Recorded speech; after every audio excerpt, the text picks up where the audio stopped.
우리가 아주 필히 이해하고 또 우리가 믿어야 할 중요한 교리라 볼 수 있죠. 어떻게 해야 구원을 받을 수 있습니까? 오직 예수 그리스도와 십자가에서 죽임 당하신 그리스도의 대속을 믿어야 구원을 받을 수 있습니다. 따라서 하나님께 순종하지 않은 죄가 있고 여전히 죄를 향해 있더라도 우리가 회개하고 그리스도를 믿을 때 하나님은 우리의 공로가 아니라 오직 순전한 은혜로 그리스도의 완전한 의를 우리에게 전가하십니다. 에베소 2장 8절 9절 같이 읽겠습니다. 너희는 그 은혜에 의하여 믿음으로 말미암아 구원을 받았느니 이것은 너희에게서 난 것이 아니요 하나님의 선물이라. 행위에서 난 것이 아니니 이는 누구든지 자랑하지 못하게 함이라. 아멘. 어떻게 해야 구원을 받습니까? 성경에 이렇게 질문한 사람이 있죠. 바울에게 질문했죠. 그 빌립보 지역의 간수가 선생들이여 어떻게 해야 구원을 받을 수 있습니까? 그렇게 질문하죠. 그때 사도 바울이 사도행전 16장 31절에 주 예수를 믿으라. 그리하면 너와 내 집이 구원을 얻으리라 그랬습니다. 주 예수를 믿으라 했는데요. 믿는다 했을 때 믿는다는 말은 어떤 존재를 믿는다 이런 뜻으로도 쓰여집니다. 그러니까 나는 외계인을 믿는다. 그 말은 외계인이 있다는 것을 믿는다 이 말이죠. 그리고 나는 뭐 자유주의를 믿어 뭐 이런 말도 되고 어떤 존재를 믿는 말이 있죠. 근데 그 믿음은 어떻게 보면 구원받는 믿음과는 좀 거리가 멉니다. 야고보서에 보면 사단 귀신들도 하나님이 살아계신 줄 믿고 떠느니라 그랬죠. 그러니까 우리가 주 예수를 믿으라 할 때 그 믿음은요. 그냥 예수님이 있다는 걸 믿으라 그 말이 아닌 거죠. 예수님을 신뢰해야 된다는 겁니다. 인격적인 존재를 신뢰하는 것이 믿음입니다. 그 믿음은 이제 나는 우리 엄마 믿어. 그럴 때 그 말은 우리 엄마가 있다는 걸 믿는단 말이 아니잖아요. 나는 우리 엄마를 신뢰하고 있어. 우리 엄마는 나를 해코지하거나 나를 해치지 않을 사람이 나는 그렇게 믿는다 그 말이잖아요. 나는 내 동생을 믿어. 뭐 우리 목사님을 믿어. 그럴 때 그 믿음은 신뢰를 말하는 겁니다. 그러니까 예수를 믿으라 할 때 그 믿음의 의미도 역시 신뢰의 의미인 거죠. 성경에 믿으라는 표현이 많이 나오지 않습니까? 특히 신약 성경이에요. 그런데 그 믿으라는 말이 거의 신뢰라는 단어로 바꿔도 의미가 상통하는 그런 의미로 쓰여졌습니다. 그래서 예수를 믿는다는 것은 예수님을 신뢰한다는 거죠. 예수님을 신뢰한다는 건 어떤 것입니까? 그건 인격적인 관계가 되는 거죠. 인격적인 관계가 되는 겁니다. 어, 우리가 누군가를 정말로 신뢰하고 있다면 그 사람이 하는 행동이 지금 당장 이해가 안 돼도 기다릴 수 있거든요. 저분은 저렇게 행동할 사람이 아닌데 무슨 뜻이 있겠지, 의도가 있겠지. 근데 신뢰하지 못하는 관계 속에서는 내가 생각 내가 생각한 것과 좀 다르게 행동한다면 걱정이 되고 불안할 수도 있습니다. 저 사람 저렇게 행동한 거 보니까 혹시 어, 나쁜 뜻을 가진 거 아니야? 이런 식으로 우리가 의심하게 될 수 있죠. 근데 신뢰하는 관계가 되면요, 내가 생각하지 못한 행동을 한다 할지라도 예를 들어 우리 삶에 적용해 보자면 우리가 분명히 하나님을 믿고 섬기고 있는데 때로는 우리가 원치 않는 어떤 고난이나 어려움들이 찾아올 때가 있잖아요. 그럴 때 당황하거나 불안하거나 낙심하기보다 하나님은 그러실 분이 아닌데 예수님은 나한테 이렇게 어, 이유 없이 고난을 주실 분이 아닌데 무슨 의미가 있을 거야. 기다려보자. 그렇게 선택할 수 있는 거죠. 그러니까 신뢰라는 것이 굉장히 인격적인 관계에서는 중요합니다. 예수님, 특히 우리 예수를 믿는다는 건요. 예수님을 그렇게 신뢰한다는 거예요. 근데 신뢰를 하기 위해서는 사실은 그 상대방을 알아야 되잖아요. 모르는 사람, 처음 만난 사람을 신뢰하기는 불가능합니다, 거의. 믿어보려고 노력할 수는 있겠죠. 근데 그 사람이 약간만 수상한 행동에도, 이 사람 사기꾼 아니야? 뭐 이렇게 될 수 있는 거죠. 신뢰하지 못한 처음 만난 사람은요. 근데 10년 동안, 20년 동안 그 사람을 지켜봐왔다. 같이 교제도 하고, 같이 놀러도 가고 대화도 많이 나누고 그랬다면 내가 예상치 못한 행동을 할지라도 바로 저 사람이 나쁜 의도가 있네 이러기보다는 무슨 다른 생각이 있나? 어, 이렇게 될 수 있는 거죠. 그것처럼 인격적인 관계에서 신뢰가 형성되려면 시간이 필요하고요. 그 상대방을 알아야 됩니다. 그러니까 우리가 예수님을 믿는다는 것은 시간이 가면 갈수록 깊어질 수 있는 거죠. 초신자와 오래 예수님 믿은 사람과 차이가 나야 돼요, 사실은. 그런데 막상 교회를 오래 다닌 사람인데 예수님을 신뢰치 못하는 사람들이 제법 있거든요. 그러니까 교회를 다녔지 예수님과의 신뢰 관계를 형성해 오진 않은 겁니다. 예수님을 진짜 믿지는 않은 겁니다. 예수님을 알아가지를 못한 겁니다. 그런데 우리가 구원을 받기 위해서는요, 오직 예수 그리스도를 믿어야 되고요. 두 가지를 믿어야 된다고 말하고 있죠. 교리에서는, 29문에서는 예수 그리스도의 인격을 믿어야 되고요. 신뢰해야 되고요. 그리고 십자가에서 죽임 당하신 그리스도의 대속을 믿어야 됩니다. 두 가지를 믿어야 구원 받는 거예요. 그래서 우리가 예수님을 믿기 위해서는 예수님을 알아야 됩니다. 그래서 어떻게 보면 예수님을 하나도 모르는 사람에게 영접해라. 그건 굉장히 무리한 요구인지도 모릅니다. 그걸 받아들이라는 게요. 물론 성령의 초자연적인 역사로 믿어지는데 이렇게 되는 경우도 있습니다만은 사실은 처음 보는 예수님을 들어보지도 못한 사람한테 예수를 믿어라. 그분이 너를 사랑하셔. 이 말이 굉장히 무리한 말인 거죠. 어떻게 보면. 상대방이 납득할 수 없는 예수님을 알아가는 과정이 필요해요. 그래서 과거의 전도 같은 거는 교회로 데리고 오든지 아니면 오랫동안 교제하면서 자기가 예수 믿는 신앙을 나타내다가 이제 상대방이 예수 믿는 사람이 정직하고 바르고 바르구나. 나도 당신 믿는 거 믿어보고 싶다.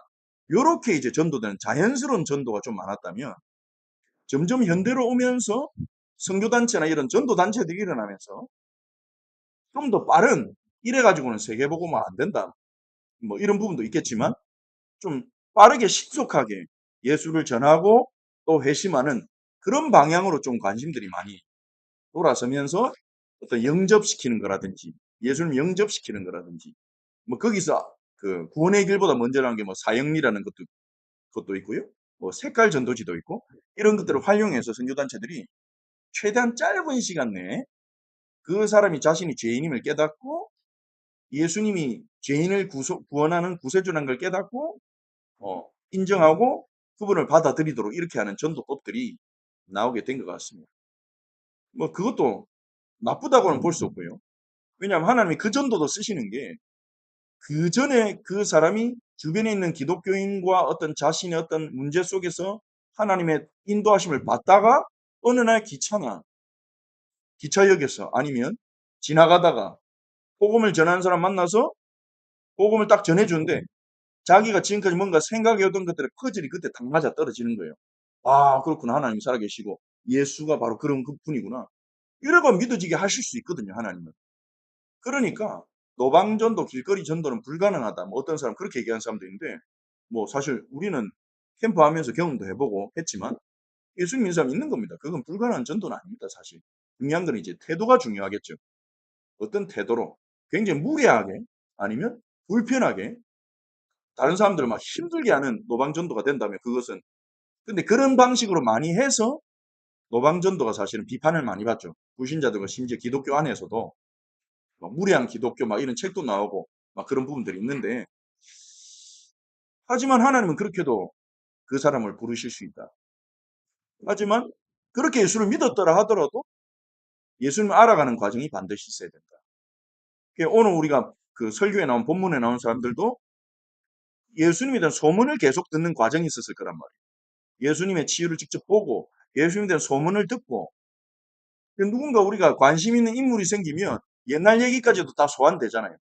예를 들면 연예인이 한 명 딱 이제 뜬다 이러면 어릴 때 사진, 초등학교 때 생활 어땠냐, 졸업 앨범의 사진, 뭐 청소년 시절 어땠냐 다 나오거든요.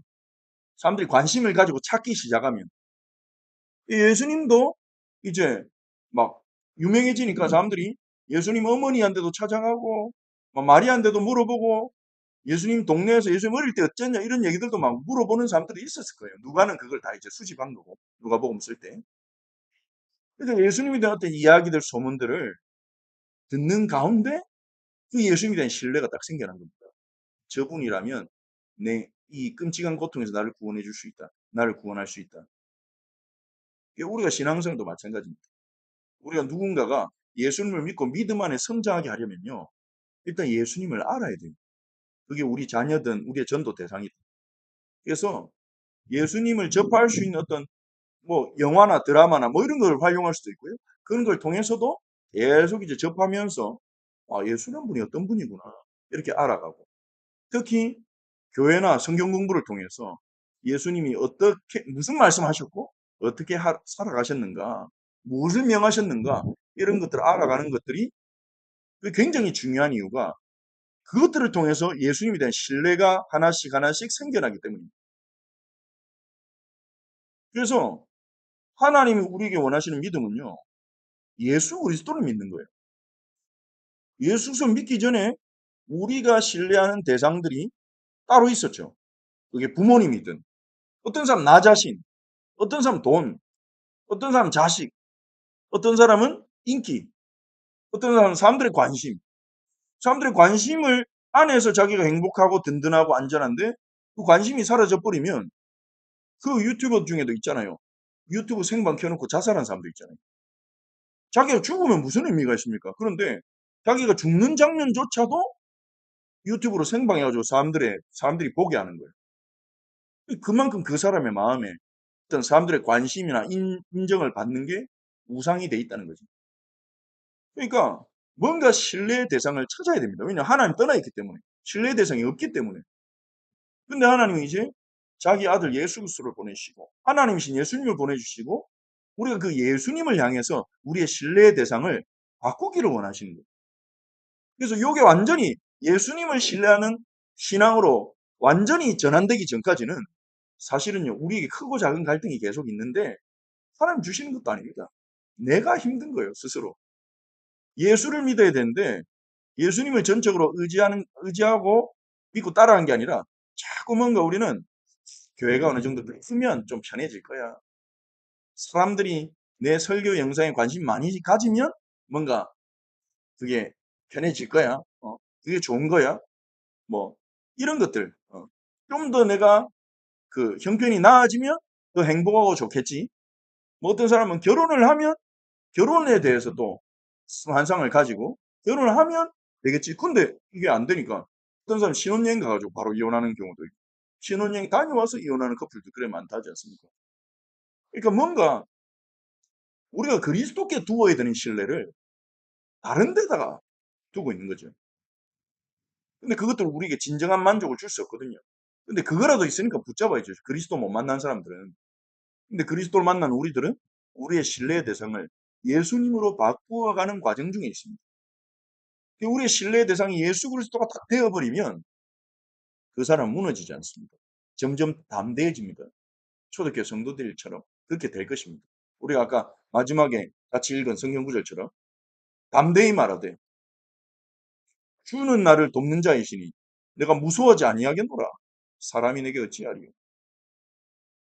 그런 믿음을 가진 사람들은요. 박해가 오면 박해에만 쓰고 일제시대 때 신사참배 반대하고 감옥에 갇혀서도 끝까지 기도하고 찬양하면서 예수님을 버리지 않고 예수님을 선택하고 갈 수 있는 거죠. 왜냐하면 신뢰하니까. 그 예수를 향한 신뢰는 이거는 절대 무너질 수도 없고 완전한 신뢰거든요. 근데 우리의 신뢰가 예수 그리스도 있지 않고 뭔가 다른데 사람에게 대한 신뢰 이렇게 자꾸 다른 데로 향할 때 그게 우리를 고통스럽게 하는 겁니다. 왜냐하면 다른 대상은 우리를 만족시켜 주거나 우리를 채워주지를 못하거든요. 그래서 우리는 고통과 어려움이 올 때 그거는 사인입니다. 우리의 신뢰를 예수님께로 빨리 옮기라는 사인입니다. 예수님의 손을 붙잡으라는 사인입니다. 예수님 부르라는 사인입니다.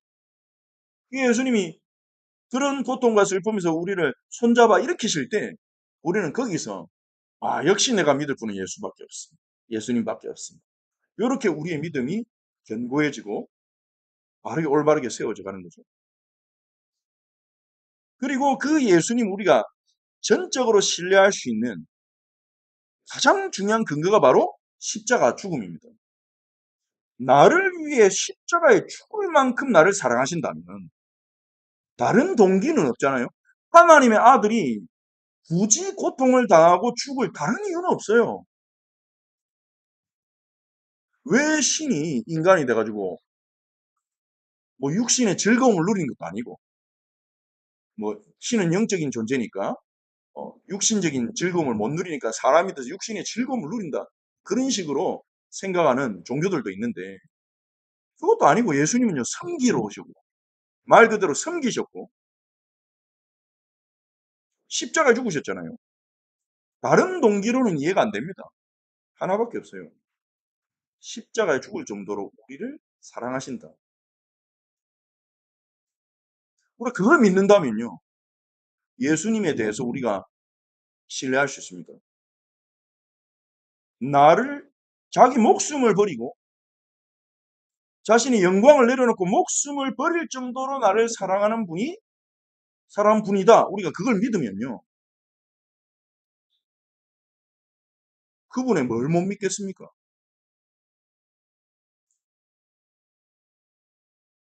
그리고 우리가 믿어야 되는 건요. 그 십자가 죽음이 무슨 의미냐 그거예요. 그게 대속의 죽음이라는 겁니다. 십자가 죽음의 의미를 우리가 이해하고 그걸 믿어야 돼요. 구원받기 위해서는. 대속의 죽음입니다. 대속이라는 것은 대신 갚는다는 거죠.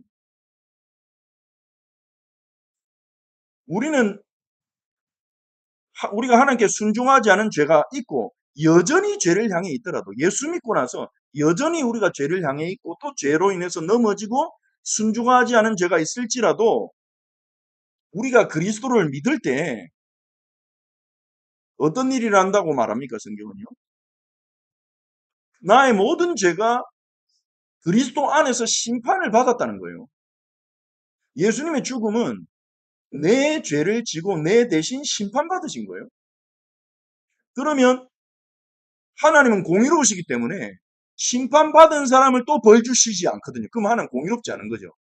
벌 받은 사람에게 또 이전에 벌을 준 그 명목으로 다시 벌을 준다. 그거는 불의하죠.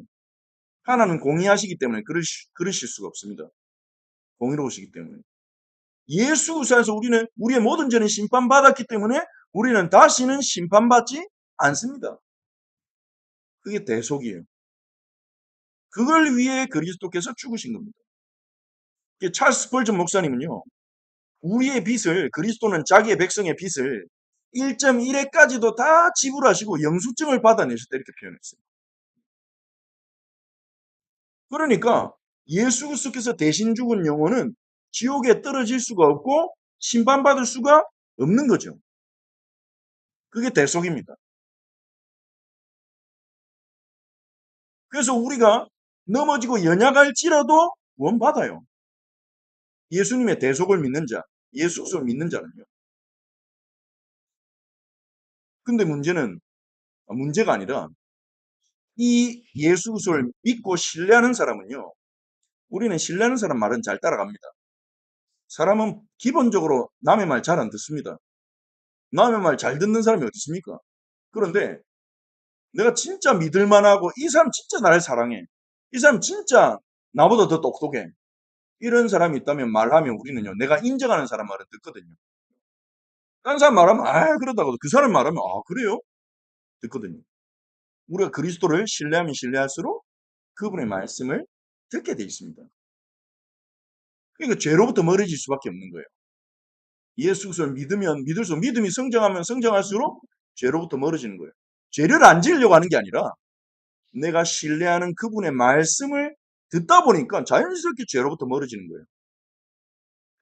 죄 짓지 마라 이래가지고 사람 못 바꿉니다. 그 사람이 바른 길로 가도록 도와줄 때 그 사람의 변화가 일어나는 거죠. 그래서 어떻게 해야 구원받냐? 예수 그리스도를 믿는 사람 오직 다른 길이 없어요. 행위로는 안 됩니다. 다른 방법은 없습니다.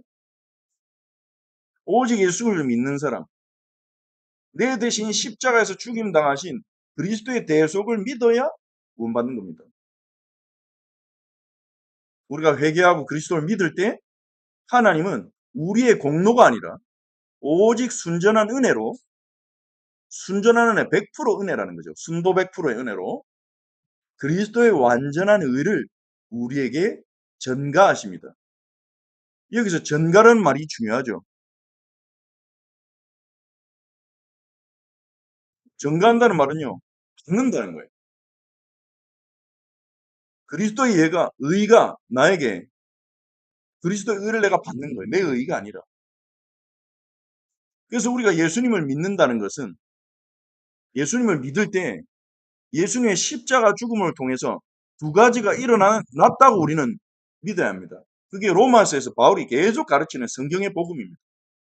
우리가 예수 그리스도를 신뢰할 때, 그분 우리의 구세주로 신뢰할 때, 그분이 십자가에서 나의 모든 죄를 대신해서 형벌을 받으셨고, 그리고 그분이 십자가에 죽기까지 아버지의 말씀에 순종하신 그 완전한 의, 단 한 번의 불순종도 없이, 단 한 번의 죄도 없이 완전히 순종하신 그 완전한 의는 내게로 와서 나는 그리스도 안에서 의인이다. 심판받은 죄인이다. 이미. 심판이 지나간 죄인이다. 그렇게 믿어야, 그게 믿어져야 복음이 제대로 이해되고 믿어지는 겁니다. 그러면요, 그 사람은 자기의 공로를 주장하거나 공로를 중요하게 생각하지 않습니다. 최선의 헌신을 하면서도요, 그 헌신을 사람들이 알아주든 안 알아주든 점점 상관없게 됩니다.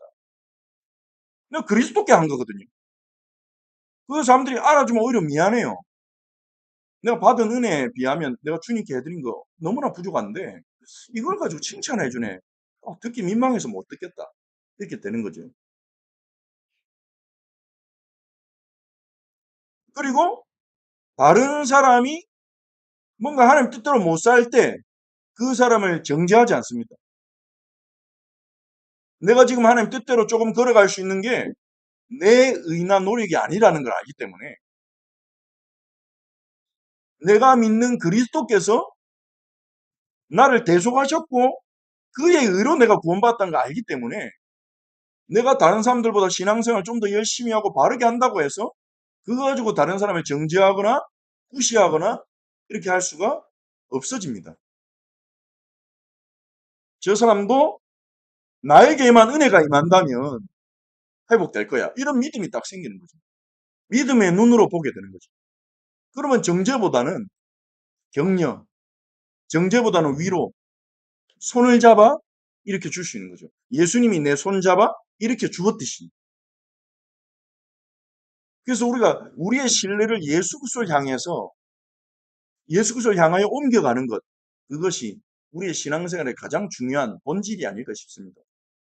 그래서 우리는 시간이 가면 갈수록 예수님을 더 깊이 알아가고 예수님을 더 신뢰해가고 그래서 우리가 시간이 갈수록 믿음 안에서 성숙해져서 다음 세대와 또 새로 믿는 분들 앞에 예수 그리스도를 믿으면 저렇게 사람이 그리스도를 닮아가는구나 이렇게 어, 증거가 되고 모델이 될 수 있는 그런 우리가 신앙생활 하면 좋겠습니다.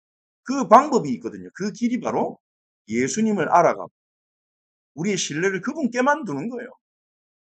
다른 의지하고 믿었던 거를 전부 다 예수님께로 다. 그게 오히려 더 쉽고 편안하고 단순해집니다. 이건 이렇게 하고 경제는 또 어떻게 하고 내 노후는 또 어떻게 처리해야 되고 예수님과 상관없이 다 분리시키면 그게 더 복잡해집니다. 어떤 분은 어떤 분야에서는 믿음이 있고 다른 분야에서는 믿음 없는 이런 모습을 보이는 분들도 있거든요. 분산되어 있는 거죠. 분리가 되어 있는 거죠. 근데 우리의 모든 믿음을 모든 신뢰를 예수 그리스도께로 모아가고 오직 예수 그리스도만 믿고 오직 예수 그리스도만 믿으면서 다른 사람을 다 존중하는 거죠. 그렇게 우리가 주님을 알아가고 주님께만 집중이 될 때 그때 하나님 우리에게 자유함을 주실 겁니다. 남을 정죄하지도 않는 자유. 다른 사람 때문에 내가 눌리지도 않는 자유. 그리고 내 공로와 내 의로 교만해지지도 않고 내 연약함 때문에 눌리지도 않는 자유. 나와 함께하는 그리스도를 바라보는 자유. 그래서 우리의 믿음은요, 뭐 좋은 믿음 막 그러잖아요. 우리가 믿음 좋아야 되는데, 믿음이 커져야 되는데 막 그러잖아요. 그런데 믿음은 크기보다 더 중요한 게 믿음의 대상입니다. 아무리 믿음 좋아도요, 대상이 잘못됐으면 그건 문제가 됩니다. 나중에 더 큰 문제가 됩니다. 우리의 믿음은요, 지금 내가 어떤 사람인지, 앞으로 어떻게 되는지, 내가 지금 뭘 느끼고 얼마나 많이 아는지 거기에 달려있지 않습니까? 그리스도가 누구신지, 그리스도가 뭘 하셨는지, 그리스도가 나를 위해 지금 뭘 하고 계신지 그게 중요해요. 그래서 찬양 중에 그거 있죠. 나의 믿음 주께 있네. 나의 믿음 주께 있네. 그런데요. 그 고백의 의미가 무엇입니까?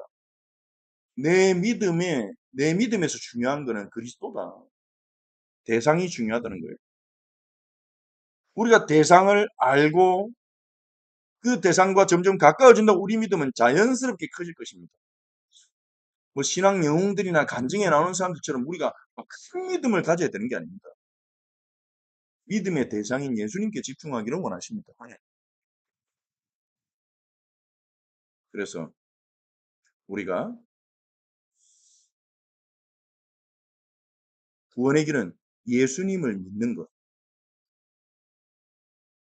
예수님을 신뢰하는 것, 나의 신뢰의 대상을 예수 그리스도로 바꾸는 것, 그리고 그분 안에서 내 죄가 이미 형벌받았고 그의 의가 내게 와서 우리가 지금 의롭게 됐다는 사실을 믿는 것. 그것이 성경에서 말하는 구원의 방법이라고 여러분 그렇게 하시면 되겠고요. 그걸 하나님이 전적으로 하나님 은혜죠. 그래서 우리는 여기에 대해서 자랑할 수 없고 다만 감사와 찬송과 영광을 돌릴 수 있을 뿐입니다. 이 시간 우리 함께